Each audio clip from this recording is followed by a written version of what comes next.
പ്രിയപ്പെട്ടവരെ, നമ്മളിൽ പലരും മുത്ത് റസൂലിനെ സ്വപ്നം കണ്ട പല ആളുകളെയും നമുക്കറിയാം. നമുക്കും അള്ളാഹുവിൻ്റെ ഹബീബിനെ സ്വപ്നം കാണാനും ആ ഹബീബിൻ്റെ റൗള ഷരീഫ് സിയാറത്ത് ചെയ്യാനും നമുക്കൊക്കെ ആഗ്രഹമുള്ളവരാണ്.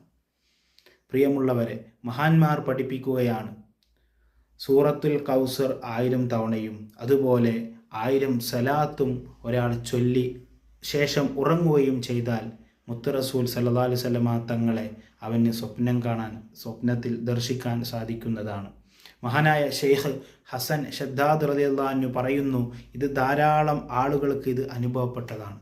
മഹാനായ ഇബ്നു അബ്ബാസ് റളിയല്ലാഹു അൻഹു പറയുകയാണ്, ഒരാൾ 1000 തവണ സൂറത്തുൽ ഇഖ്ലാസ് പാരായണം ചെയ്തുകൊണ്ട് കിടന്നുറങ്ങിയാൽ അവനക്ക് മുത്ത് റസൂലിനെ ദർശിക്കാൻ സാധിക്കുമെന്ന് മഹാനായ ഇബ്നു അബ്ബാസ് റളിയല്ലാഹു തആല അൻഹു പഠിപ്പിക്കുകയാണ്. മുത്ത് റസൂലിനെ നമുക്കൊക്കെ സ്വപ്നത്തിൽ കാണാനും ഹബീബിൻ്റെ ശഫാഅത്ത് ലഭിക്കുന്നവരുടെ